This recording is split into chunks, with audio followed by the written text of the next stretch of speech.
सभी को मेरा नमस्कार। मैं सुमन शर्मा आप सबका स्वागत करती हूँ।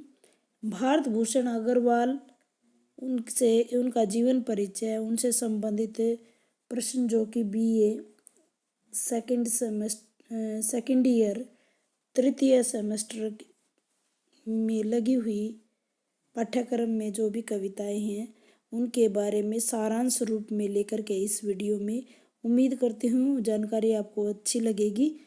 चलिए ज़्यादा समय न लेते हुए टॉपिक की तरफ चलते हैं। जीवन परिचय। सबसे पहले जो भारत भूषण अग्रवाल जी हैं उनका जन्म 1919 में मथुरा के उत्तर प्रदेश में हुआ। तारक सप्तक के महत्वपूर्ण कवि हैं ये। तारक सप्तक बता देती हूँ। तार सप्तक जो कि 4 आए थे और 7 कवियों के एक समूह को तार सप्तक कहा गया, जिसके पहले अजय जी प्रवर्तक माने जाते हैं। पहला जो है तार सप्तक 1943 में, दूसरा 59 में। इस प्रकार से 4 ये सप्तक आए हैं, 4 सप्तक। तो पहले तारक सप्तक या तार सप्तक जिसको बोलते हैं उसके प्रमुख कवि भारत भूषण अग्रवाल जी माने जाते हैं। आगरा विश्वविद्यालय से इन्होंने अंग्रेजी में एमए किया है और दिल्ली विश्वविद्यालय से इन्होंने पीएचडी की डिग्री ली है।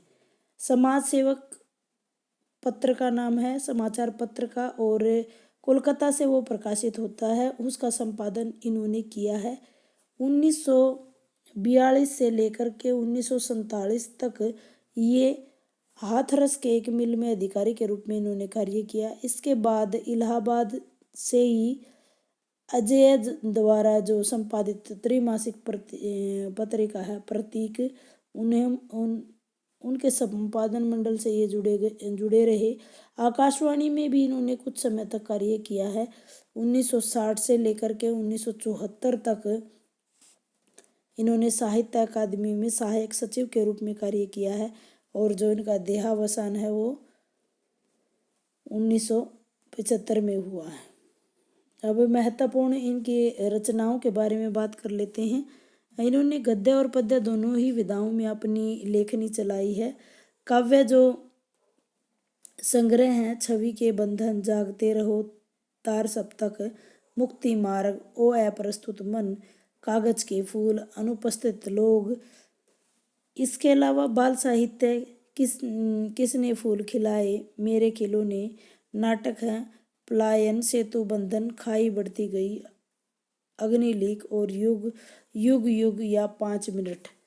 कहानी भी है इनकी आधे आधे, जिसमें एकांकी भी है, महाभारत की एक सांस।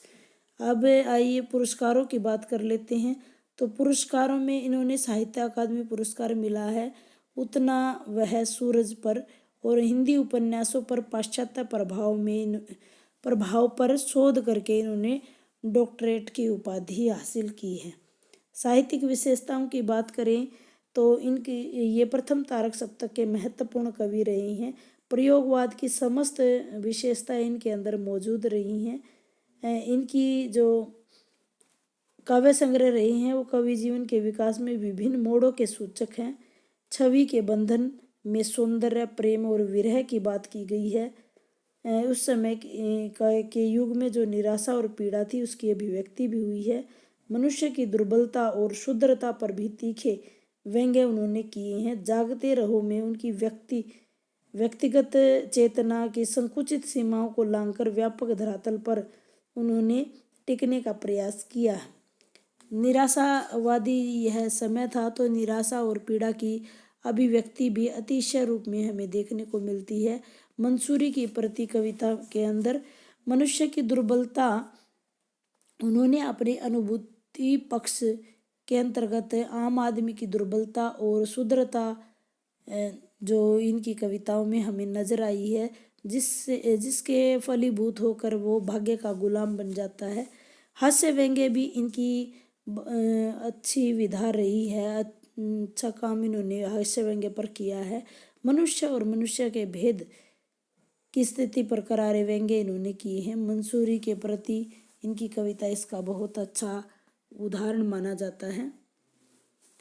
उपदेश भी इनकी कविताओं में रही हैं। आम आदमी को अपनी निराशा, पीड़ा, दुर्बलता से निजात पाने के लिए उन्होंने उपदेश भी दिए हैं, जिसका एक उदाहरण अग्निशिखा नाम की कविता में मिलता है। अगर मैं भाषा शैली की बात करूं तो भारत भूषण अग्रवाल का जो भाषा पर अधिकार बहुत ही व्यापक था। उन्होंने तत्सम तद्भव शब्दों से युक्त परिनिष्ठित खड़ी बोली का प्रयोग अपनी कविताओं में किया है। विषय और भाव के अनुरूप वो भाषा प्रयोग में दक्ष थे। उनकी भाषा सर्वत्र अपनी ओर एक झनकार छोड़ती चलती है, संगीत की अनुभूति कराती है। उनकी भाषा में प्रसंग के अनुकूल प्रसाद, माधुर्य, ओज गुण दिखाई देते हैं। इनकी भाषा में व्यंजना शब्द शक्ति की प्रधानता रही है। हालांकि लक्षणा और अभिधा शब्द शक्तियों का भी इन्होंने प्रयोग किया है। बिंब विधान आकर्षक है। विषय अनुकूल इन्होंने अलंकारों का प्रयोग भी किया है। कविताएं छंदबद्ध भी हैं और छंद मुक्त भी हैं। इनकी अभिव्यक्ति में वर्णात्मक, प्रतीकात्मक, चित्रात्मक और आत्मकथात्मक शैलियों का उद्बोधन हमें दिखाई देता है। आइए यहाँ लगी हुई कविताओं की बात कर लेते हैं। सबसे पहले कविता है आने वालों से एक सवाल। भारत भूषण अग्रवाल जी अपनी आने वाली पीढ़ियों से एक जिज्ञासा उनके अंदर है कि उनकी लिखी हुई जो कविताएं हैं वो 100 साल के बाद कितनी सार्थक सिद्ध होंगी।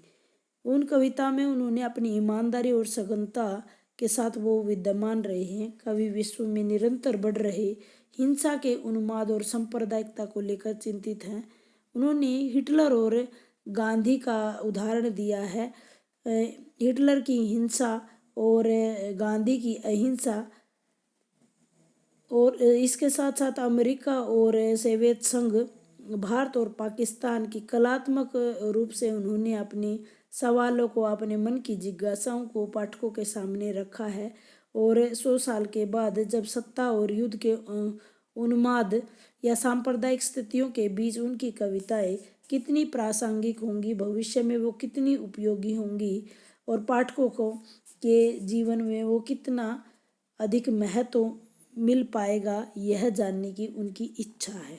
तो आने वालों से एक सवाल इस प्रकार की एक कविता है। कवि उन 100 वर्षों के बाद भावी पीढ़ी द्वारा उनकी रचनाओं के पढ़े जाने वाले अनुभवों को अभी से जानना चाहता है। कवि स्पष्ट करना चाहता है कि हिटलर ने हिंसात्मक और राज्य विस्तार की नीति के कारण विश्व को एक द्वितीय विश्व युद्ध की विवक्षा झेलने के लिए मजबूर कर दिया। कवि महात्मा गांधी के विश्वव्यापी लोकप्रिय होने का उद्घाटन भी करता है। और यहाँ भारत भूषण जी अमेरिका और सोवियत रूस द्वारा जो उनकी कथनी और करनी में जो अंतर है उसको स्पष्ट करने की भी कोशिश करता है। वैज्ञानिकों द्वारा दी गई उन्नति पर आम आदमी की जो समस्याएं हैं वो कम होने की अपेक्षा बढ़ रही हैं, उसके बारे में भी ये हमें अवगत कराता है। आइए दूसरी कविता की बात कर लेते हैं। दूसरी कविता है दूंगा मैं। इस कविता के माध्यम से कवि हमें बताना चाहता है कि मानवीय स्थिति को सजग और संवेदनशील विश्लेषण किस प्रकार से किया जा सकता है। कवि कहना चाहता है कि साधारण मनुष्य भी अपने जीवन से, यानी एक अच्छा जीवन, एक बेहतरी का जीवन जीकर इतिहास में या समाज में योगदान दे सकता है। कवि पराग और आग का प्रतीकों के माध्यम से उल्लेख करना चाहता है कि मानव इतिहास में कुछ योगदान कर प्रसन्नता और तृप्ति का अनुभव किया जा सकता है। मानव इतिहास में समुद्र में मनुष्य का सहयोग भले ही एक बूंद जितना हो, लेकिन उसका अपना महत्व है। कवि मानव इतिहास में सकारात्मक योगदान से बचने तथा स्वार्थ में लिप्त रहने वाले लोगों पर भी गहरा व्यंग्य कसता है।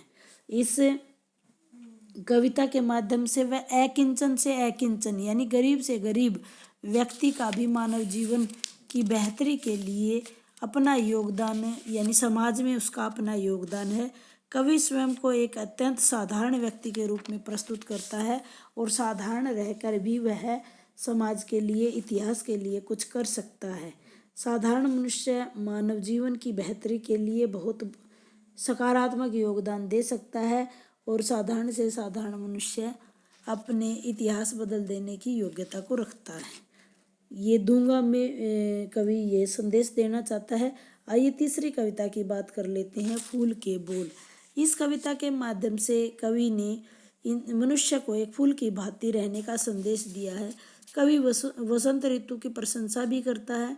जब तक फूल कवि से कहता है कि एक एक पौधा एक पांव पर खड़ा होकर जो शीत ताप और बरसात को झेलता है, उसी का नतीजा यह बसंत ऋतु है।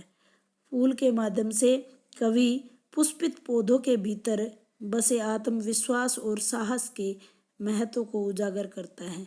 अंत में कवि संकेत के रूप में हमें बताता है कि यदि हर मनुष्य फूलों की भांति त्याग और सहयोग के मार्ग पर चले तो सारा समाज सुगंध से भर जाए।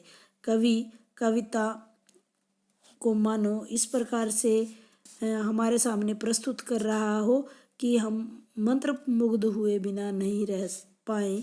मानवीय गुणों को सहज रूप से संजो लेने की बात कवि यहाँ पर कहता है कि जिस प्रकार फूल विभिन्न मौसमी अत्याचारों को झेलकर भी अपनी सुगंध को बिखेरता रहता है, उसी प्रकार मनुष्य को भी अच्छे और वसंत ऋतु का सौंदर्य उसका अपना सौंदर्य नहीं होता बल्कि फूलों का ही की साधना होती है। इसी प्रकार वो संदेश देना चाहता है कि हर मनुष्य फूलों की भांति त्याग और सहयोग के मार्ग पर चले तो सारा समाज सुगंध से भर जाए। उम्मीद करती हूँ छोटे से वीडियो के माध्यम से आपको जानकारी अच्छी मिलेगी। अब समय है एक प्रश्न का, तो प्रश्न मैं यहाँ यहीं से पूछती हूँ आपको कि भारत भूषण अग्रवाल किस सप्तक के कवि थे? किस सप्तक के कवि थे? भारत भूषण अग्रवाल किस सप्तक के कवि थे? आप कमेंट बॉक्स में कमेंट कर सकते हैं। धन्यवाद।